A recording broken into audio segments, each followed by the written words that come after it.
Bom dia, boa tarde ou boa noite, sétimo ano. Vamos à nossa dose semanal de literatura. Bom, dando continuidade aí à nossa matéria, lembrando que a gente está no capítulo 5, volume 2, vamos falar de biografia e autobiografia. A gente já começou a discussão a respeito disso, porém agora nós iremos aí dar continuidade, ok? Bom, então vamos lá. Primeira coisa que é importante de falar depois, né, que nós já discutimos aí algumas questões internas das biografias, é sobre a linguagem. Geralmente, a linguagem usada, ela vai ter que ser bem clara e objetiva. Por quê? É uma biografia, né? A autobiografia também. Então, eu preciso de entender direitinho as informações que estão sendo passadas, por se tratar da vida de outra pessoa, né? O que facilita muito aí no entendimento. Então, a gente não pode usar uma linguagem, por exemplo, muito poética, né? A gente não pode usar uma linguagem aí muito misteriosa ou uma linguagem que deixe subentendido alguma informação. Tranquilo? A norma, gente, é a norma padrão, geralmente, tá? O que é a norma padrão? É seguir aí todas as regrinhas da gramática tradicional, seja de qual língua for. Se for aqui no Brasil, né, a gramática tradicional da língua portuguesa. Então a gente tem que seguir as regras ortográficas, pontuação, tudo certinho, já que é uma norma padrão.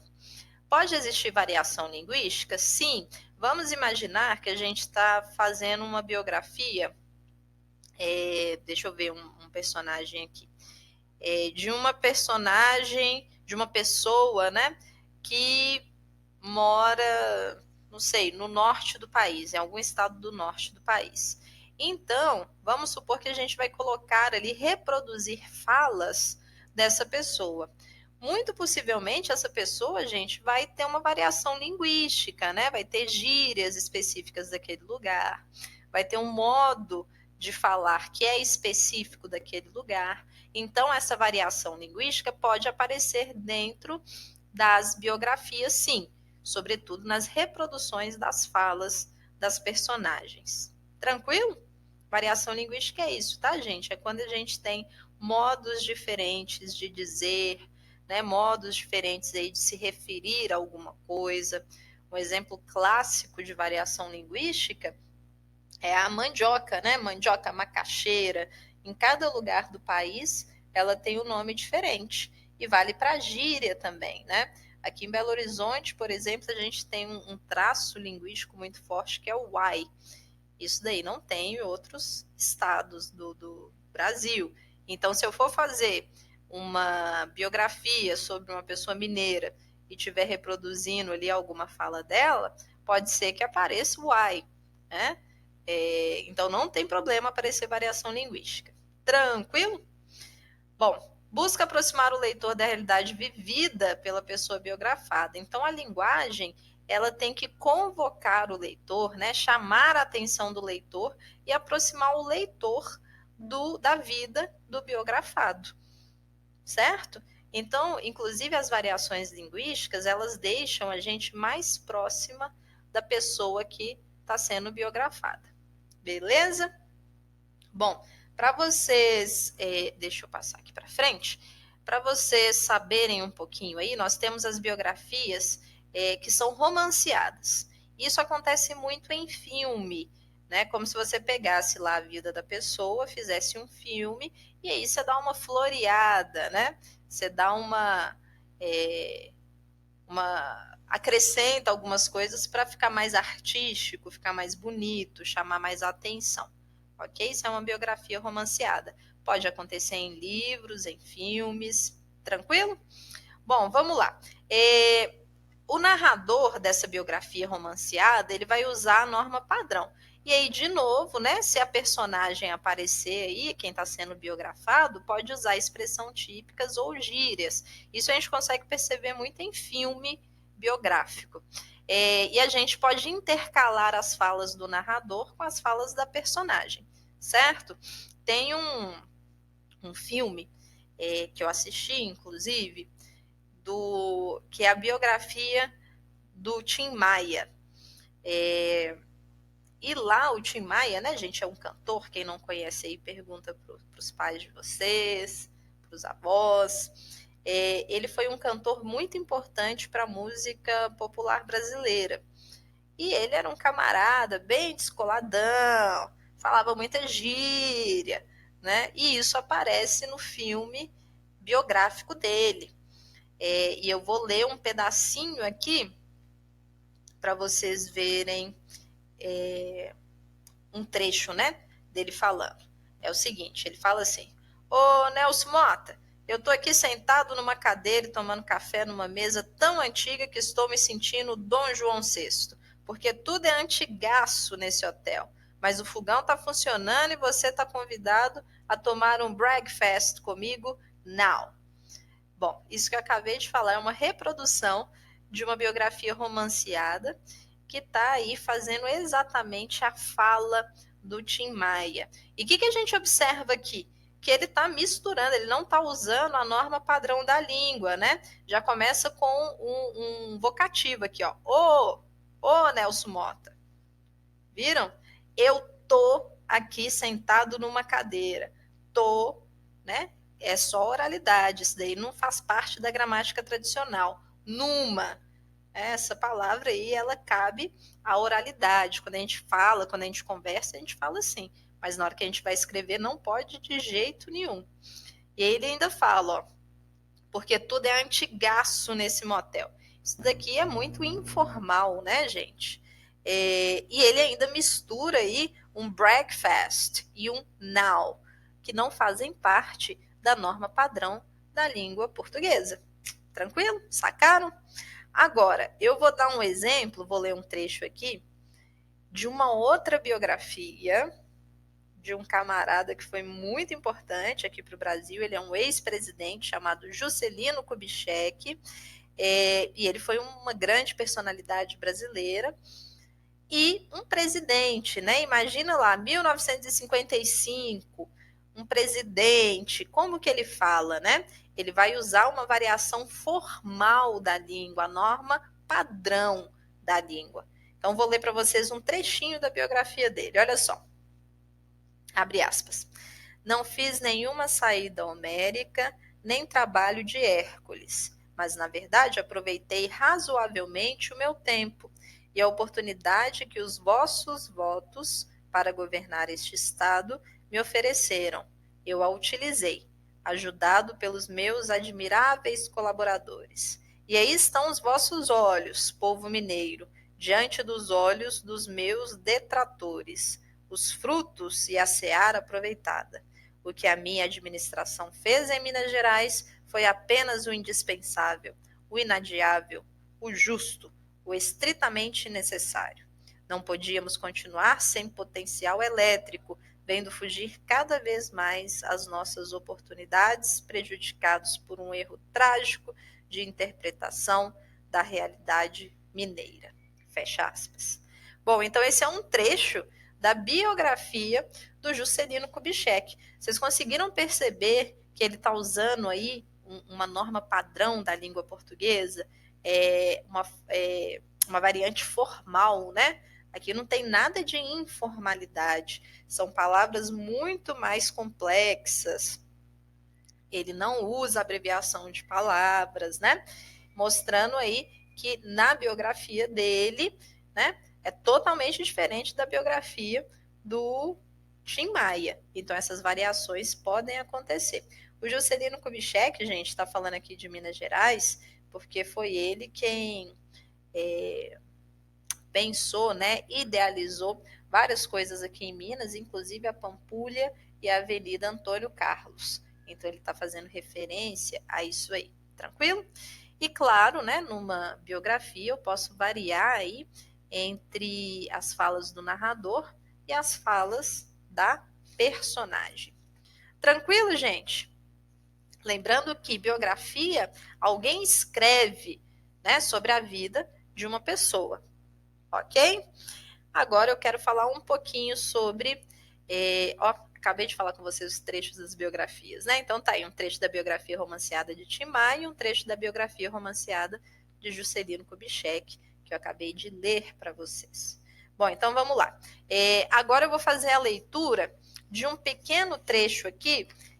Inclusive eu deixei na última aula para vocês, né? Para vocês verem um videozinho aí de um dos grandes gênios, né, da humanidade, o senhor Albert Einstein. Então eu quero que vocês observem durante a leitura aqui quais são as particularidades, se a linguagem aqui ela é formal, se ela é informal, se está usando a norma padrão da língua portuguesa ou não, quais informações são as mais importantes e relevantes aqui nessa biografia. Tudo bem? É um trechinho da biografia dele. Vamos lá. Albert Einstein nasce a 14 de março de 1879 em Ulm, velha cidade de Souabe, no sudoeste da Alemanha, tão longe quanto pode alcançar sua memória, seus ancestrais, paternos e maternos aí viveram. Einstein passa sua infância em Munique. Ainda muito jovem, prefere lançar-se em seus sonhos a ir brincar como as outras crianças. Dos 10 aos 18, estuda em Lietpold, ginásio em Munique. Abandona seus estudos e vai ter com sua família na Suíça, onde arte, música e lógica ocupam um lugar de destaque. Mas Einstein deve prosseguir seus estudos após um ano Após um ano passado na escola de cantonal da cidade de Aarau, na Suíça, obtém um diploma que lhe permite ingressar na Escola Politécnica de Zurique, instituição que influencia sobre modo seu desenvolvimento intelectual, pois é aí que nasce seu interesse pela física. Em 1901, torna-se cidadão suíço. Pouco depois, consegue um emprego no Bureau de Brevet, em Berna, onde desenvolve essa excepcional faculdade de depreender imediatamente a consequência de cada nova hipótese. Embora ainda ocupando esse emprego, em 1905, publica a primeira memória de uma longa série em que formula sua teoria da relatividade. Em 1909, na Universidade de Zurique, inicia a carreira para a qual estudara. É nomeado professor. Em 1910, dá aulas na Universidade de Praga, na atual República Tcheca, e em 1912 na Escola Politécnica de Zurique. De 1913 a 1933, é responsável pela pesquisa científica da Academia de Berlim e do Instituto Kaiser Wilhelm, em Berlim. Além dessas atividades científicas, Einstein se envolve socialmente em várias causas. Após a Primeira Guerra Mundial, a Alemanha hitleriana procura bodes expiatórios e os encontra sobretudo nos judeus. Einstein se alia à causa dos judeus, em parte para estabelecer uma universidade israelita em Jerusalém e porque ele mesmo é judeu. Toda a sua vida faz ressaltar um caráter pacifista e sente amargamente que suas equações tenham permitido a criação de armas nucleares. Após as agitações políticas na Alemanha, Einstein se estabelece nos Estados Unidos com sua segunda esposa, onde ocupa um cargo no Instituto de Estudos Superiores em Princeton. Em 1940, obtém a cidadania americana. Durante toda a sua vida, defende suas convicções e, com seu humor familiar e sua simplicidade, coloca-se acima de todos os problemas. Morre em 18 de abril de 1955 por consequência de uma perfuração da aorta. Deixa doce e tranquilamente esse mundo estranho, para o qual grandemente contribuiu para compreender e mudar. Bom, então esse é um trechinho aí da biografia do Albert Einstein. Vamos pensar aí nas particularidades, né? Uma biografia romanceada, porque fala aí, né? Deixa doce tranquilamente esse mundo. Ela não traz só informações específicas, né? Mas dá um ponto de vista aí a respeito da vida do Einstein. Quais são as informações principais aí, né? Eu falo sobre a data de nascimento, sobre a data de morte, sobre a causa mortes. Falo também sobre todas as coisas que foram importantes na vida dele, que é muito relacionado à ciência, aos estudos dele. Falo sobre a questão do contexto histórico que ele viveu, né, que foi a Primeira Guerra Mundial. Lembrando aí que a Alemanha estava sob domínio dos nazistas e ele era um judeu, então ele acaba aí se filiando à causa judia. Então essas informações formam a vida de Albert Einstein. E agora, qual o tipo de linguagem que é usada aqui? É uma linguagem informal ou formal? A linguagem usada aqui, ela segue a norma padrão da língua portuguesa? Sim, né, gente? Eu não tenho gíria, eu não tenho variação linguística, eu estou seguindo todas as regrinhas aqui referentes à gramática do português. Tranquilo? Bom, beleza. Então, isso é uma biografia. Agora a gente vai falar um pouquinho sobre autobiografia. Auto, gente, aí, né, com U, claro. Cuidado para não confundirem com alto com L. Alto com L é quando o prédio é alto, né? A pessoa é alta. Esse alto aí, ele é reflexivo, é quando a coisa volta para si mesma. Então, uma autobiografia seria uma pessoa, a própria pessoa, né? Escrevendo sobre a sua própria vida. Lembrando que bio é vida e grafia é escrita. Então é como se a própria pessoa olhasse para si, para a própria história.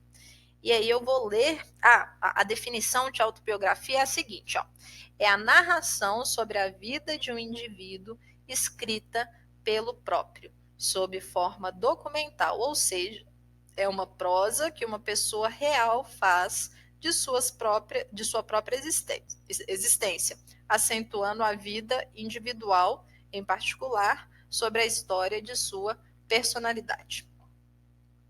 Bom, então vamos lá. A gente vai ler um pedacinho aí da leitura do fragmento da autobiografia da Agatha Christie. Gente, a Agatha Christie, ela é conhecida como a rainha do crime. Uau, uau, uau. Ela é muito legal. Os livros dela são maravilhosos. Ela tem vários livros aí que são romances de mistério, mistério policial. Então ela sempre vai falar aí sobre algum crime que aconteceu e a gente fica preso na história tentando desvendar. Ela foi uma grande escritora e até hoje faz muito sucesso, inclusive sugiro aí quem tiver oportunidade ler os livros da Agatha Christie, ok? Vamos ver aí um pouquinho agora da autobiografia. Gente, se biografia é uma pessoa escrevendo sobre outra, vai ficar na terceira pessoa, né? Se a autobiografia sou eu mesma escrevendo sobre a minha história, então eu vou ter uma história aí, uma biografia em primeira pessoa. Tranquilo? Vamos lá? Agatha Christie, autobiografia. Uma das maiores sortes que podemos ter na vida é uma infância feliz. Eu tive uma infância muito feliz. Tinha uma casa e um jardim, uma ama sábia e sabiente e paciente, como pai e mãe, duas pessoas que se amavam de todo o coração e que foram um sucesso como casal e como pais. Olhando para trás agora, penso que nosso lar era muito feliz. Tal desvia-se em grande medida ao meu pai, pois o meu pai era um homem adorável. Atualmente subestima-se o valor da qualidade, da afabilidade. As pessoas têm tendência a perguntar se um homem é inteligente, trabalhador, se contribui para o bem-estar da comunidade, se conta no grande esquema das coisas. Charles Dickens colocou a questão de forma deliciosa em David Copperfield. Seu irmão é um homem afável, Peggot? Perguntei cautelosamente. É um homem tão afável, exclamou Peggot. Façam a vós mesmos essa pergunta em relação à maioria de vossos amigos e conhecidos, e talvez vos surpreenda descobrir como é raro que a resposta seja a mesma de Peggot. Pelos padrões modernos, o meu pai não suscitaria muita aprovação. Era um homem preguiçoso. Estávamos nos dias dos rendimentos independentes e quem tinha um rendimento independente não trabalhava. Não se esperava que trabalhasse. Tenho uma forte desconfiança de que meu pai, de qualquer maneira, não seria um bom trabalhador. Foi enquanto trabalhava no dispensário que pensei pela primeira vez em escrever uma história policial. A ideia estava na minha mente desde o desafio de Magic, e meu trabalho atual parecia oferecer uma boa oportunidade. Ao contrário do trabalho de enfermagem, que havia sempre algo a fazer, no dispensário havia uma alternância entre períodos muito ocupados e outros períodos muito calmos. Comecei a pensar no tipo de história policial que poderia escrever. Uma vez que estava rodeada de venenos, talvez seria natural que o método de eleição fosse morte por envenenamento. Decidi por um fato que me parecia potencial. Brinquei com a ideia, agradou-me e, finalmente, aceitei-a. Depois passei às personagens. Quem seria envenenado? Quem envenenaria? Onde? Quando? Como? Por quê? E por aí afora. Naturalmente que tinha de haver um detetive. Nessa altura eu estava muito imersa na tradição de Sherlock Holmes. Portanto, comecei a pensar em detetives. Não Sherlock Holmes, claro. Tinha de inventar o meu próprio detetive e ele teria que ter um amigo, uma espécie de pau-mandado. Isso não seria muito difícil. Voltei às outras personagens, continuei a brincar com a minha ideia durante algum tempo. Partes dela começaram a crescer. Agora já conseguia ver o assassino. Teria de ter um aspecto bastante sinistro. Uma barba negra que na altura eu considerava algo muito sinistro. Havia uns conhecidos nossos que se tinham mudado recentemente para perto de nós. O marido tinha a barba preta e a mulher era mais velha do que ele e muito rica. Nos momentos de ócio, partes de minha história policial agitavam-se na minha cabeça. Tinha um princípio bem estabelecido e o final encarrilhado, mas havia lacunas complicadas pelo meio. Bom, então vimos aí um trecho da autobiografia de Agatha Christie, ou seja, ela escrevendo sobre a própria vida. Então ela começa falando sobre a família, se dedica a falar um pouco sobre o pai, e depois ela fala sobre o seu ofício enquanto escritora, que é uma parte essencial na vida dela, certo? Então, gente, nas autobiografias, obviamente que a gente vai falar de coisas que fazem parte da nossa vida e que são importantes na nossa vida. E vamos ver. Bom, se existe ali dentro, né, eu estou contando sobre minha história, então é possível que eu coloque ali subjetividade, ou seja, eu vou falar das minhas coisas pessoais, né, de uma forma muito particular, colocando os meus sentimentos, colocando o meu ponto de vista ali. Então, gente, geralmente, né, o biógrafo aí, que também é o biografado, ele vai contar aquilo que ele quer contar. Concordam comigo? Diferente de uma biografia. Às vezes a biografia, né, ela acaba mostrando aí coisas do biografado que o biografado não gostaria que aparecesse. Mas na autobiografia eu posso escolher aquilo que mais, né, me agrada, o que vai deixar com que as coisas fiquem mais bonitas ou mais interessantes. Tranquilo? Bom, beleza. Então vamos lá, estrutura. O que eu tenho, né, dentro de um texto biográfico? Eu preciso de ter a apresentação, que são as informações mais comuns aí relacionadas à biografia, como nome, data, local de nascimento, naturalidade, filiação, os dados, né, pessoais aí, profissionais, se for importante de colocar. E eu tenho também na estrutura do texto as descrições aí dos principais fatos da vida, né? Então, se eu sou um autor, o fato de escrever é uma coisa muito importante. Se eu sou que mais? Sei lá, um médico, o fato aí de eu estar no hospital salvando pessoas é uma coisa muito importante. E isso pode vir também com reflexões, né, sobre os acontecimentos. Então, o biógrafo, né, quando ele está fazendo sua própria biografia, ele pode refletir sobre as coisas que acontecem e deixar mais subjetivo, né? Lembrando que se eu estou falando sobre mim mesmo, o enunciador é em primeira pessoa, né? Eu ou nós, se foi no plural, tranquilo? Bom, eu vou ler um trechinho aqui de uma biografia do Jô Soares. Vou ir, gente, mostrei ali que eu vou falar por último. Que vocês conhecem o Jô Soares, né? O apresentador. Ele fez uma autobiografia e fala o seguinte, ó, prestem muita atenção. Abre aspas. Paris, 1954. Eu jantava com minha mãe no Calavados. O famoso autor e comediante francês Robert Lomeray também estava lá. Na maior cara de pau, fui até ele e perguntei se poderia mostrar uma coisa que eu sabia fazer.